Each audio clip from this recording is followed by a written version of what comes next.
Hello everyone, and as per the title, I am here to talk to you about why Obamacare is a scam orchestrated by Barack Obama's best friends, their higher-ups in the insurance industry. And I'd like to start from the beginning in order to explain sort of the state of affairs with the healthcare market. Before health insurance, people paid to go to the doctor when they needed to see the doctor, and they made their own informed and frugal and for the most part, fiscally responsible decisions regarding when to see the doctor and when not to see the doctor. And then a little something called health insurance came along, um, which pretty much works by you pay premiums into it, and should something go wrong, horribly wrong, they will give you a large payout to help you cover that. So, what wound up happening with this is that people tend to internalize their monthly costs as sort of a thing that they don't wind up thinking about. Like I said, they internalize it, and what winds up happening is you're left with this line of reasoning, which is I pay a certain amount of premiums annually whether or not I go to the doctor. So if I even remotely feel sick, I might as well go into the doctor just to play it safe, because I'm paying the same amount annually anyways. Okay, now this demonstrates two important economic principles. The first one is that if you give people money, demand increases. Now in this case, you're giving people the money they didn't once have to spend specifically on healthcare. And that is going to cause for people, obviously, to purchase more healthcare and for the price of healthcare to increase. And the second principle that is elucidated by this is something called a moral hazard, which is when people are padded from the consequences of their decision making, i.e. padded from the financial decisions because they're paying the same amount annually regardless. They wind up behaving in a way they might not normally behave. If you, let's say, your knee's been bothering you, and this is something that actually happened to me in college, and you go into the doctor, and he's going to say you're going to need a $30,000 surgery. And if you have health insurance and you're paying the same amount in premiums each year, and he offers you that surgery for $3,000, well, I mean, after insurance, you wind up having to pay a $3,000 copay. It's like, I would be a freaking fool not. It would be fiscally irresponsible of me now to not get this knee surgery done. I didn't get the knee surgery done for the simple fact that I freaking hate surgery, and I just rehabilitated it on my own with weight training and stuff, and my knee is fine now. And of course, the surgeon is going to be much more likely to recommend the surgery to you because he knows that if you're insured, you're going to take that. In the absence of insurance, people are going to think about that full $30,000 cost and whether or not they truly need this. Elaborating on that example, let's say we have a clinic that can see 50 people a day.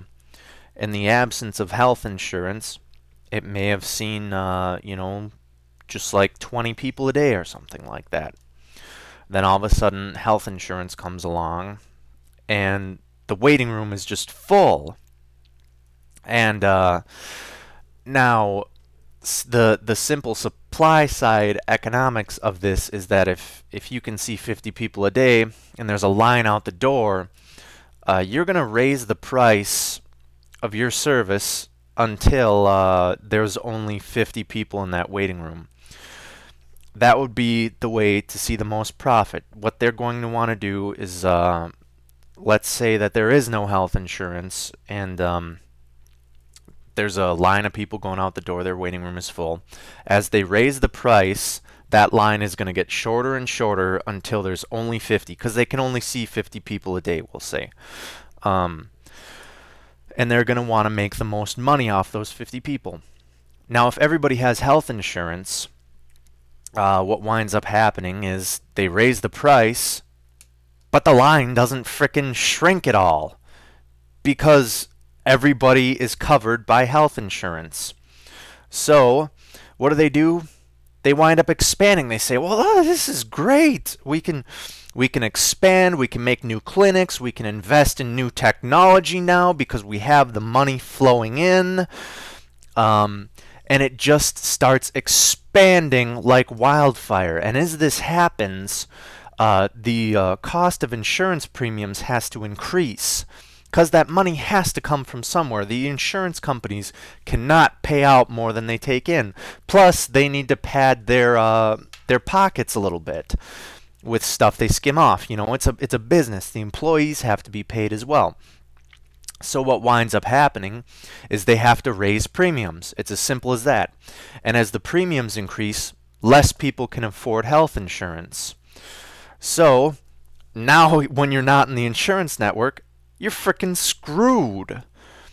I mean, because healthcare is so expensive now because of health insurance, and health insurance is so expensive now because of healthcare is expensive. It's a positive feedback loop with upward pressure on prices. And as those health insurance prices and those healthcare prices increase, less and less people wind up being able to afford it. Which leads us to our current state of affairs in America, which is that health insurance has caused healthcare to increase prices, which has caused health insurance premiums to be raised to the point where nobody can afford the health insurance premiums or the health care for that matter, which is an absolutely horrible situation to be in. So now, what is Barack Obama's solution for this? Well, first, I would say what I think needs to happen is that this insurance experiment, this failed experiment, it needs to fall flat on its face. And there would have to be immense contractions in healthcare. Like I said, I mean, we invested in technologies based on an artificial bubble that we couldn't afford. So now, it's just become so inflated, and it just needs to fall on its face, and it needs to be a lesson learned that when people don't pay for their own crap, bad things happen. It really is as simple as that. And people are going to be so afraid because, yes, doctors will lose their jobs and clinics will go under, and it's going to be horrible. It will be horrible. But under Obama's plan, what he's saying is he's just going to keep going along with it. We have a system with nothing but skyward pressure on prices based on a moral hazard. And he's going to make this even worse. And how is he going to do that? He is going to take tax money from people and use it to buy insurance for the people who can't afford it. Now, the exact same problems I talked about before are going to start happening again tenfold. Now, when everybody in the country, has health insurance, pretty much no matter what, they're going to go into the frickin' doctor and they're going to go get their surgeries regardless of cost, and it's going to lead to more of the same thing. Except for now, instead of it being insurance premiums increasing, it's going to be the taxes that increase. And taxes have absolutely no price sensitivity. There's no response. If your taxes are too high, what are you going to do? It's the IRS. They don't give a shit what you think, or you can't refuse to pay them. And where does the money go to? It lines the pockets of assholes like this. Like Tom Daschle, Barack Obama's bosom chum insurance lobbyist, funny time happy man dude Inheim person or guy. Sorry for that. Um, so yeah, you're going to see under Obama's scam the same problems as before happening, and it will bankrupt much, much worse. Um, and I don't know, as soon as he passed his little thing, I don't know if you guys noticed this, but co-pays doubled. Um, Now, I know immediately your flak alarms are going off. Wee, wee, wee, wee. You know, saying we have to have health insurance, and you can't just have people, being fiscally irresponsible and not having health insurance. Um, you're saying what happens to the person who gets super sick? What about them? Um, and they're not safe under Obamacare. Let's see here. It was hold on a sec. Okay, here we are. uscode.house.gov. Download blah blah blah blah blah.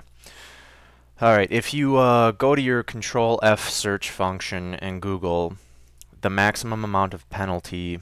The maximum amount of penalty imposed under this paragraph is $100 for each day for each individual with respect to such failure occurs.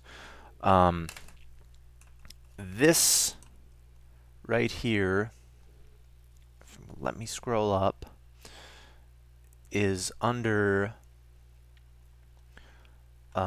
failure to implement provisions.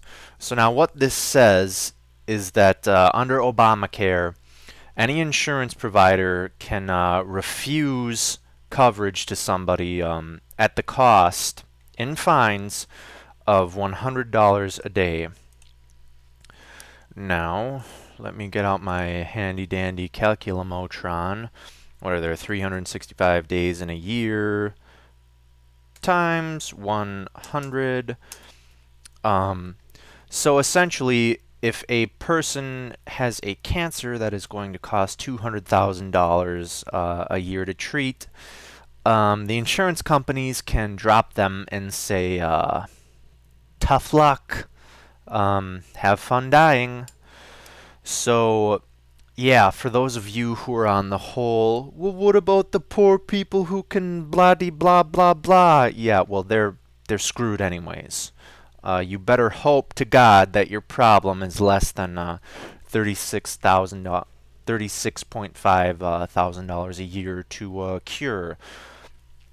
But yeah, pretty much in summation, this is simply put a way for the insurance companies to continually just frickin' get rich off of utterly and completely destroying healthcare for everyone and making it so expensive and such a burden. And yeah, that pretty much sums it up. So thanks for listening to my psychotic rant. Have a nice day, everyone. Bye bye.